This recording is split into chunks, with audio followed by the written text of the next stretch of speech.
Hi everyone, this is Delight and Essie. We had done a really fun little project over this last weekend and we wanted to show it to you. But first of all, we want to give a shout out for our good friend Tanya of Dolly Days Nursery. Yep, so basically she is going to be doing a reborn giveaway when she gets to 300 subscribers. And so all of you guys should go check her out. She has an awesome channel. She is a reborn collector and also artist. So I think she'll be giving away a baby that she's making, a reborn she's making. And so you should definitely check her out and subscribe. And if you do, make sure to tell her that we're the ones that sent you, like we're the ones that told you guys about it. And we'll leave a link in the description to her channel, so definitely go check her out. Yep, she's a real sweet gal and you'll enjoy her videos. So. She's actually gotten 2 reborns from us, actually, yeah. So that's fun. Yeah, alright, she's a good friend. Okay, so this darling little suitcase I had found a couple of years ago at a garage sale, and I just thought it was so cute and vintage, the teardrop shape or egg shaped, whatever you want to call it. So I didn't know what I was going to do with it, but I thought it would make a cute project of some sort.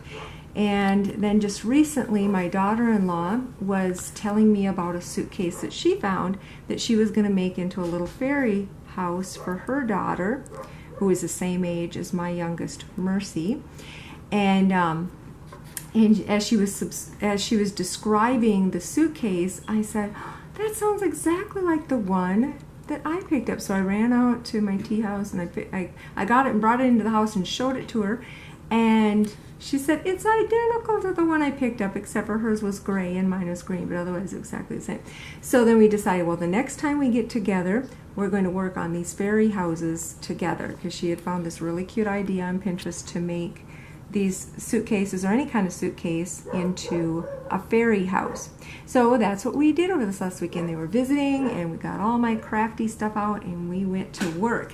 And so anyway, the little lock and key is just for looks. I added that at the end. I just thought it was kind of added a cute little look to it. I might actually put little windows on and a door on the outside. I was thinking about that afterwards, but I haven't gotten that done yet. So anyway, open up the zipper, and of course this was empty to begin with, but we made little shelves, and I'm shining a little light in there. I'm hoping so you can see better. Yeah, all the little details. So what we did is first we covered the back with, or we figured out where we were going to put the shelves, and we covered the back of the suitcase with different calico fabrics. I've got a lot of scraps of different things, and we kind of picked out colors that we thought would be cute and coordinate together. And then we made the shelves out of cardboard and covered them with fabric, and we actually duct taped, we'd run duct tape up along the cupboard and then down onto the sides of the suitcase, and we got kind of a creamy colored duct tape so it doesn't really show, looks just like part of the suitcase. And then we covered the shelves with fabrics that we thought sort of looked like floor fabrics or whatever, or rugs or carpets or linoleum. And then we decided to make the little top floor into the fairy bedroom. And so all we did was we made little cardboard boxes, and we left the back of it open so they can store little treasures in there. And so we just made a little box out of cardboard. Again, duct tape came in really handy. And then covered them with whatever fabrics the little girls chose for their bedspreads, and made little pillows with cotton inside. I just glued them on so they'd stay into place. And so we made 2 of those. And we had happened to find this little clock at an antique shop, and so we got that just for whatever room.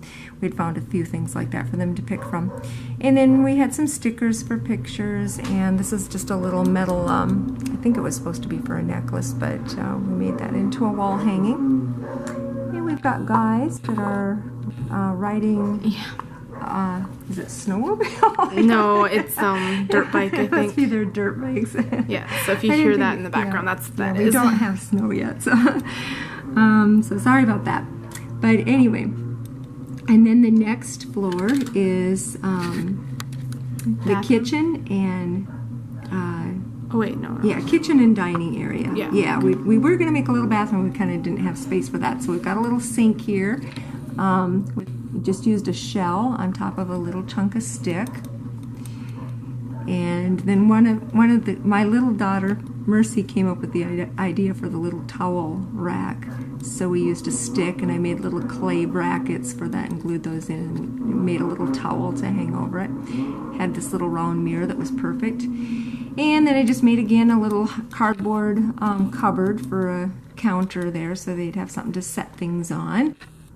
And we made little rugs too. All I did was took fabric that looked like rug and stiffened it on the back with patching, iron-on patch stuff. And then the little table is just a little spool with some little piece of stiff canvas stuff that I had for the tabletop. And then we thought buttons made good little plates and stuff like that. And we're going to make 2 little stools. We're going to cut spools in half for little stools, but we hadn't figured out a way to do that yet. My husband needs to find a little saw or something. And little light made out of beads. Oh, right? yes, we made little light fixtures. I can show you one of those up close. We take a button and wire beads to it to make little light fixtures, and then I just hot glued them to the top of the ceilings of each floor. Each one has a different little lamp. Mm-hmm. And actually that one's just a button up there that I thought looked like a lamp, so I used that. And then in the downstairs is the living room, of course, and so we had to make a little couch, and I just kind of formed that out of cardboard and covered it with fabric. Not very perfect, but it will do. And we had found this little desk at a garage sale, and we made little accessories like a little newspaper out of some old book pages. We tore up and made newspaper. And then we had fun with making accessories for the outdoors. So here we have a couple little trees, and all they were was some silk flowers that probably were supposed to look like lilacs, but they made good little trees. So I made a clay base and stuck those in and put some rocks on that.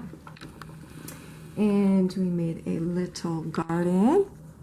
And all I did was use a canning lid and put some brown fabric in the bottom, hot glued little pebbles all around, glued in some little flowers, made a stick with another shell for the bird bath.